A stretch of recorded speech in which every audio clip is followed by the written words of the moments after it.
অবশেষে শুক্র রাশি পরিবর্তন করছে 31শে মে 2025। শুক্র তার উচ্চ রাশি মীন রাশিকে থেকে বেরিয়ে প্রবেশ করবে হচ্ছে মেষ রাশিতে। তো মেষ রাশিতে শুক্র প্রবেশ করবে এবং শুক্র এই অবস্থায় কিন্তু নিজের মূল ত্রিকোণ রাশি যেটা তুলা রাশি, এই তুলা রাশির উপর শুক্রের কিন্তু দৃষ্টি থাকবে। তো শুক্রের এই পরিবর্তনে কুম্ভ রাশির উপর কী প্রভাব ফেলবে এই বিষয়ে বিশেষভাবে আলোচনা করব। তবে যাই হোক, অনুষ্ঠানটি এগিয়ে নিয়ে যাওয়ার পূর্বে সমস্ত দর্শক বন্ধুদের নমস্কার জানাচ্ছি এবং তার সাথে বলবো যারা বহুদিন ধরে আমাদের অনুষ্ঠান দেখছেন এখনও পর্যন্ত সাবস্ক্রাইব করেননি, অবশ্যই সাবস্ক্রাইব করবেন। আগামী দিনে বহু জ্যোতিষীয় বিভিন্ন তথ্য কুম্ভ রাশি সম্পর্কে আমাদের চ্যানেলে পাবেন এবং কুম্ভ রাশির এখন 7.5 শেষ পর্ব চলছে। তবে আমি কোনো রকমভাবে কোনো দর্শক বন্ধুকে বিভ্রান্তের মধ্যে রাখতে চাই না। এটা গ্রহদের গোচরের উপরই আলোচনা করা হচ্ছে, কারো কোনো রকম ব্যক্তিগত আলোচনা নয়। আর এর ফল আপনারা চন্দ্র রাশি অনুসারেই দেখবেন, যেহেতু গোচর রাশি অনুসারেও দেখতে হয়, আপনারা নাম রাশি অনুসারেও দেখতে পারেন। তো শুক্র 31শে মে রাশি পরিবর্তন করবে, 31শে মে রাশি পরিবর্তন করবে এবং 28শে জুন পর্যন্ত এই মেষ রাশিতেই থাকবে।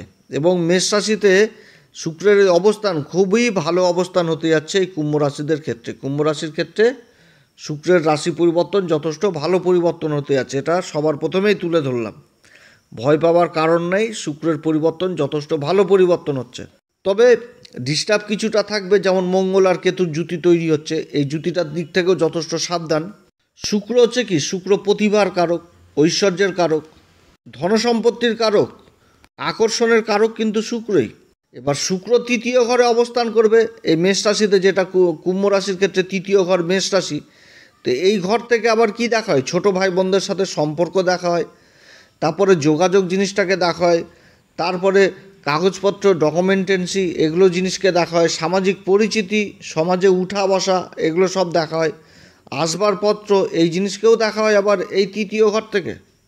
তো যাই হোক, তৃতীয় ঘরে শুক্রের এই অবস্থান এবং তার মূল ত্রিকোণ রাশি তুলা রাশি, যেটা কুম্ভ রাশির ক্ষেত্রে ভাগ্যের ঘর, তো এই ঘরকে কিন্তু শুক্র এই সময়ই তার দৃষ্টি দিবে। তো গ্রহ যখন নিজের ঘরকে দেখে ফেলে তখন তো তার সেই ঘরের ফলে বৃদ্ধি করে দেয়। এবার শুক্র হচ্ছে কি শুভ গ্রহ, শুক্র হচ্ছে প্রতিভার কারক, শুক্র হচ্ছে আকর্ষণের কেন্দ্রবিন্দু, শুক্র হচ্ছে ঐশ্বর্যের কারক, ধনসম্পত্তির কারক। আমাদের জ্যোতিষশাস্ত্র মতে দেবগুরু বৃহস্পতি আর শুক্র এই দুটি গ্রহই হচ্ছে আচার্যর ভূমিকা পালন করে এবং এই দুটি গ্রহই হচ্ছে সবথেকে শুভ গ্রহ। তো তৃতীয় ঘরে শুক্রের অবস্থান যথেষ্ট ভালো অবস্থান এবং কুম্ভ রাশির ক্ষেত্রে এই সময় প্লাস পয়েন্ট মানে খুব ভালো দিক উঠে আসছে এই কারণে যে শুক্রের তো দৃষ্টি থাকছে ভাগ্যের ঘরে, শুক্র তো নিজের ঘরকে দেখছে, তার সাথে আবার দেবগুরু বৃহস্পতি যে পঞ্চম ঘরে অবস্থান করছে, দেবগুরু বৃহস্পতিরও তো শুভ দৃষ্টিটা পড়ছে। আবার দেবগুরু বৃহস্পতি রাশির উপর দৃষ্টি দিচ্ছে, রাশির উপর রাহু অবস্থান করছে, রাহুরও দৃষ্টি কিন্তু এই ভাগ্যের ঘরে থাকছে। অর্থাৎ ভাগ্যের ঘরটা সম্পূর্ণভাবে এই সময় একদম অ্যাক্টিভ হচ্ছে, যে ভাগ্যের দ্বারা বহু কাজ কিন্তু এই কুম্ভ রাশির এই সময়কালে সম্ভব হবে। অর্থাৎ শুক্র কিন্তু কুম্ভ রাশির জন্য যথেষ্ট সুখ বহন করে নিয়ে আসছে, খুবই সুখের একটা পরিবেশ তৈরি করতে যাচ্ছে এই শুক্রের পরিবর্তন এই মেষ রাশি কুম্ভ রাশির ক্ষেত্রে। তবে মেষ রাশির অধিপতি যে মঙ্গল তো নিচ অবস্থায় থাকছে, এই মঙ্গল আবার রাশি পরিবর্তন করবে, করে যখন আবার সপ্তম ঘরে আসবে তখন কিছুটা আবার ডিস্টার্ব তৈরি হবে, কারণ কেতুর সাথে কিন্তু জুতি তৈরি করবে, কিছু ক্ষেত্রে ডিস্টার্ব তৈরি হবে, সব দিক থেকে তো না, কারণ মঙ্গলের ঘরেই কিন্তু শুক্র অবস্থান করছে এবং মঙ্গল হচ্ছে আবার এই কুম্ভ রাশির ক্ষেত্রে কর্মের ঘরের অধিপতি হয়ে সপ্তম ঘরে অবস্থান করছে। তাহলে কেন্দ্রের অধিপতি কেন্দ্রেই অবস্থান করছে, কিন্তু একটা মাঙ্গলিক যে যোগ সেটাও কিন্তু তৈরি হচ্ছে এবং সেটা কিন্তু কেতুকে নিয়েই তৈরি হচ্ছে। অর্থাৎ সাংসারিক জীবনে কিছুটা হলেও এই সময়কালে সাবধানে থাকতে হবে। তো যাই হোক, কোন দিক থেকে সাবধান, কোন দিক থেকে লাভ এবং কোন উপাচার এই সময় করতে হবে সেটা আলোচনার মাধ্যমেই তুলে ধরব। তো শুক্র এই সময়কালে 3টি নক্ষত্রের উপর অবস্থান করবে। 31শে মে থেকে 13ই জুন পর্যন্ত শুক্র থাকবে হচ্ছে অশ্বিনী নক্ষত্রে। অশ্বিনী নক্ষত্র যার অধিপতি কেতু সপ্তম ঘরে অবস্থান করছে এবং কেতু অবস্থান করছে সূর্যের নক্ষত্র উত্তরা ফাল্গুনিতে। এবার সূর্যও 15 তারিখ আবার রাশি পরিবর্তন করবে, চলে আসবে পঞ্চম ঘরে, যেটা হচ্ছে মিথুন রাশি। এইখানটাতে দেবগুরু বৃহস্পতি অবস্থান করছে, দেবগুরু বৃহস্পতির সাথে যা জুতি তৈরি করে নেবে এবং এই সময়কালে সূর্যও আবার অবস্থান করছে হচ্ছে দ্বিতীয় ঘর, চতুর্থ ঘর, যেটা হচ্ছে বিশ্বরাশিতে। বিশ্বরাশিতে বুধের সাথে জুতি রয়েছে 6 তারিখ পর্যন্ত। বুধও আবার রাশি পরিবর্তন করবে। তো এই যে পরিবর্তনগুলো, এগুলো কিন্তু সবগুলো পরিবর্তনই এই কুম্ভ রাশির কিন্তু ফেভারে যাচ্ছে। শুধু রাশির একটা 7.5 চলছে। 7.5 কী হয় যে চন্দ্রমাকে দুর্বল করে দেয়। তো এবার শনি তো অবস্থান করছে উত্তরা ভাদ্রপদ নক্ষত্রে। তো রাশির উপর একটা যথেষ্ট প্রভাব থাকবে, মানসিক অশান্তি, দুশ্চিন্তা এগুলো তো থাকবে। কিন্তু অন্যান্য গ্রহদের যে সাপোর্ট এই সময় করছে কুম্ভ রাশিকে, সেটা কিন্তু যথেষ্ট। এটা কিন্তু ভুলার মতন না। দেবগুরু বৃহস্পতি রাশির উপর দৃষ্টি দিচ্ছে, শুক্র নিজের ভাগ্যের ঘরের উপর নিজের ঘরকে নিজে দেখছে, এবং দেবগুরু বৃহস্পতিরও পঞ্চম দৃষ্টি ভাগ্যের ঘরে পড়ছে। তারপরে কর্মের ঘরের অধিপতি সপ্তম ঘরে অবস্থান করছে। না হয় সংসার জীবনে কিছু না কিছু একটা হবে, কিন্তু কর্মের জায়গাটা তো ঠিক থাকবে, কারণ রাশির উপরও তো দৃষ্টি থাকবে কর্মের অধিপতির। তো এই জায়গাটাও ভালো। আবার শনি যে নক্ষত্রে অবস্থান করছে, এই সময় শনিও বুঝাচ্ছে যে কোনো কাজ করতে গেলে তোমাকে কাগজপত্র মেনটেন, হিসাব, ক্ষুদ্র থেকে ক্ষুদ্র হিসাব করেই তোমাকে চলতে হবে। এই সময় তোমাকে একটা বাজেট করে নিতে হবে, কারণ শনি যেরকম রাশির অধিপতি, সেরকম তো ব্যয়ের ঘরেরও অধিপতি, ধনসম্পত্তির ঘরে অবস্থান করছে। তো শনি এখান থেকে যেরকম ব্যয় ঘটাবে, সেরকম আবার ইনভেস্ট জিনিসটাও তুলে নিয়ে আসবে। তো সেই কর্মের যোগাযোগটা, যে কর্মের যোগাযোগটা, সেটা কিন্তু শুক্র করাবে। অর্থাৎ কর্মের যোগাযোগ হলো, কর্মযোগার হলো, সেই কর্মে ইনভেস্ট করবে হচ্ছে শনি। যেহেতু শনি রাশির অধিপতি এবং ব্যয়ের ঘরের অধিপতি ধনসম্পত্তির ঘরে অবস্থান করছে, অর্থাৎ শুক্রের এই অবস্থান যথেষ্ট ভালো অবস্থান হতে যাচ্ছে এই কুম্ভ রাশির ক্ষেত্রে। যে একটা যোগাযোগ, সেই যোগাযোগটা করাবে, এবং ভাগ্যের দ্বারাই সেই যোগাযোগ হবে। কারণ ভাগ্যের ঘরটাই হচ্ছে তুলা রাশি, যা সেই ঘরের উপর ভাগ্যের ঘরের অধিপতি ভাগ্যের নিজের ঘরকে দেখছে। তো এর থেকে আর বড় কী হতে পারে এখন এই কুম্ভ রাশির ক্ষেত্রে এই সময়। তো এবার কেতুর নক্ষত্র অবস্থান করবে 31শে মে থেকে 13ই জুন পর্যন্ত। কেতু সপ্তম ঘরে অবস্থান করছে। তো অশ্বিনী নক্ষত্রে শুক্রের অবস্থান যথেষ্ট ভালো অবস্থান, কিন্তু কি যে সংসারের জীবনে সপ্তম ঘরে কেতু অবস্থান করছে, তো একটা মানে সুখের দিকে একটা দুর্বলতা থাকবে, দাম্পত্য জীবনের সুখের দিকে একটা দুর্বলতা থাকবে। তবে যে ব্যভিচারী হবে সেটাও না, ব্যভিচারীর কথাটা আমি বলছি না, কারণ শুক্র হচ্ছে এই কুম্ভ রাশির ক্ষেত্রে নবম ঘরের অধিপতি। নবম ঘর যেটা হচ্ছে তুলা রাশি, তো নবম ঘর থেকে উচ্চ শিক্ষা জিনিসটাকেও বোঝায়। তাহলে শিক্ষা জিনিসটা থাকছে, এবং কুম্ভ রাশির উপর এই সময় দেবগুরু বৃহস্পতির পঞ্চম ঘর থেকে, অর্থাৎ জ্ঞানের ঘর, শিক্ষার ঘর থেকে দেবগুরু বৃহস্পতির দৃষ্টি থাকছে রাশির উপরে। তাহলে ব্যভিচার জিনিসটা উঠে আসছে না, কিন্তু সুখভোগের দিকে যথেষ্ট আগ্রহী হবে।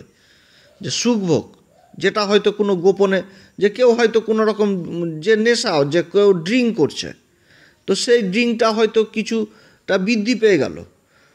এই রকম সুখভোগগুলো যথেষ্ট কিন্তু বৃদ্ধি করাবে। এবং চতুর্থ ঘরের অধিপতি হচ্ছে আবার এই শুক্র, তো সেই সুখগুলোকে কিন্তু বৃদ্ধি করাবে। লাক্সারি জীবনযাপনগুলো নিজের উপর যথেষ্ট খরচাপাতি এ সময় বৃদ্ধি করাবে এই শুক্র। আবার কি ধর্মের জিনিসটাও উঠে আসবে, ধার্মিক গুণটাও পাবে, কারণ এই সময় কেতুর যে অবস্থান সূর্যের নক্ষত্রেই অবস্থান করছে। এবং তার সাথে উঠে আসবে যে একটা মানে নিজের কথার দাম, সমাজে যে একটা নিজের কথার দাম, এগুলো কিন্তু উঠে আসবে। যে সমস্ত লোকেদের সাথে উঠা বসা করবে, সেখানটাতে একটা যে কথার মূল্য, কথার দাম, এই জিনিসটাও কিন্তু উঠে আসছে এই সময়কালে কেতুর নক্ষত্রে। তবে কি সুখভোগের দিকে একটু বিশেষ আগ্রহী হবে। এবং তারপর যখন আবার মঙ্গল চলে আসবে এখানটাতে উঠে, তখন আবার কিছুটা আবার সমস্যা তৈরি হবে। কারণ মঙ্গল কুজবৎ কেতুকে মঙ্গলের বলে বৃদ্ধি করে দেবে, যেহেতু ছায়াগ্রহ, যেহেতু মঙ্গলের মানে কেতুকে বলা হয় কুজবৎ কেতু, মঙ্গলের সমান ফল দিবে।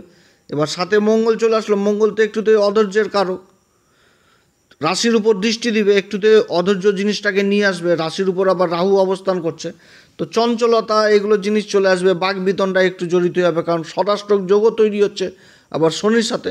অতএব নিজের কথাবার্তার দিকেও কিন্তু সেই সময় যথেষ্ট খেয়াল রাখতে হবে। যে দাম্পত্য জীবনের কিন্তু সেই নরম জায়গা, এটাই কিন্তু সবথেকে সংবেদনশীল জায়গা, যে একে অপরের পরস্পরের বিপরীত কথা বলছে, তাহলে তো সংসার আর টিকবে না। অতএব এই জায়গাটাকে যথেষ্ট খেয়াল রাখতে হবে এই কেতুর নক্ষত্রে থাকাকালীন শুক্রের। তবে ব্যবসা বাণিজ্যের ক্ষেত্রে কিন্তু যথেষ্ট উন্নতির যোগ রয়েছে, কারণ কর্মের ঘরের অধিপতি কিন্তু মঙ্গল, এবং ভাগ্যের ঘরের অধিপতি হচ্ছে শুক্র, আবার সুখের ঘরের অধিপতিও কিন্তু শুক্র মঙ্গলের রাশিতে অবস্থান করছে। কর্মে কিন্তু বিশেষ উন্নতির যোগ রয়েছে এই সময়, সেটা খাবারের কাজ হোক, রেস্টুরেন্টের কাজ হোক, বা ভূমি সংক্রান্ত কাজ হোক, এই সমস্ত কাজে বিশেষ উন্নতির যোগ রয়েছে। আবার এরপরে 14ই জুন থেকে একদম 25শে জুন পর্যন্ত শুক্র অবস্থান করবে নিজের নক্ষত্র ভরণী নক্ষত্রে। তো গ্রহ যখন নিজের নক্ষত্র অবস্থান করবে, আবার নিজের রাশিকে দেখবে, তাহলে তো আরও একটা ভালো পরিস্থিতি তৈরি হচ্ছে এই সময় এই কুম্ভ রাশির ক্ষেত্রে। কারণ নিজের নক্ষত্র অবস্থান করে নিজের ঘরকে দেখবে, এবং সেটা হচ্ছে তার মূল ত্রিকোণ ঘর, আবার সেটাও আবার ভাগ্যের ঘর, নবম ঘর। অর্থাৎ শুক্র কিন্তু কারক গ্রহ এই কুম্ভ রাশির ক্ষেত্রে। তো যথেষ্ট ভাগ্যেরও যথেষ্ট বৃদ্ধি করবে। তো এই অবস্থায় কী হবে, যে কর্মক্ষেত্রে নিজের আকর্ষণটাকে আরও বৃদ্ধি পেয়ে যাবে, আলোচনার পাত্র হবে, সবার দৃষ্টি আকর্ষণ করতে সম্ভব হবে, ঐশ্বর্যপূর্ণ হবে, ধনসম্পত্তি আসবে, একাধিক যোগাযোগ বৃদ্ধি পাবে, সামাজিক পরিচিতি বৃদ্ধি পেয়ে যাবে, সমাজে একটা মান সম্মান যথেষ্ট বৃদ্ধি পাবে, প্রতিভা জিনিসটা উঠে চলে আসবে, যথেষ্ট বুদ্ধিমানী করে তুলবে। এবার ভরণী নক্ষত্রে অবস্থান করে ধর্মের ঘরের দিকে দিচ্ছে দৃষ্টি থাকছে, তাহলে ধর্মের দিক থেকেও যথেষ্ট উন্নতি হবে। যেরকম সুখভোগের দিকেও আগ্রহী হবে, সেরকম আবার ধার্মিকও হবে। অর্থাৎ নিজের সুখ শান্তিও বজিয়ে রাখবে, আবার নিজের ধার্মিক পথেও থাকবে। এই রকম কিন্তু জিনিসটা তৈরি হবে এই যে ভরণী নক্ষত্রে। তবে যারা ফ্যাশন ডিজাইনার, বিউটিশিয়ান, সোশ্যাল মিডিয়ায় অ্যাক্টিভ রয়েছে, স্ত্রীবর্গীয় সম্পর্কিত ব্যবসার সাথে জড়িত রয়েছে, কসমেটিক হোক, তারপরে সুতির কাপড়ের ব্যবসা হোক, যেগুলো মহিলাদের ব্যবসা, এক কথায় যে কাপড়ের ব্যবসা, উন্নত মানের কোনো কসমেটিকের বা লাক্সারি আইটেমের ব্যবসা, হ্যাঁ, এগুলোতে কিন্তু বিশেষ উন্নতির যোগ রয়েছে। আবার যারা আসবাবপত্রের কাজ করছেন, আসবাবপত্র, ঘর সাজানোর আসবাবপত্র বা বিভিন্ন রকম শৌখিন জিনিসের কাজের সাথে যুক্ত রয়েছেন, হস্তশিল্পীর সাথে যুক্ত রয়েছেন, এই সমস্ত কাজেও কিন্তু যথেষ্ট উন্নতির যোগ এই সময়কালে থাকছে। এবং কর্মক্ষেত্রে এই সময়কালে আবার কোনো প্রমোশনের যোগ থাকছে, কাগজপত্র যেটা বহুদিন ধরে সম্ভব হচ্ছিল না, এই সময়কালে হবে। বা কোনো একটা কাজ হওয়ার সম্ভাবনা ছিল, যেটা বহুদিন ধরে হচ্ছিল না, এবার শুক্রের এই অবস্থানে ভাগ্যের সঙ্গ পেয়ে সেই কাজটা হয়ে গেল, কোনো একটা চুক্তি হয়ে গেল। কারণ ডকুমেন্টেন্সির কাজে কাগজপত্রের ঘরে অবস্থান করছে শুক্র।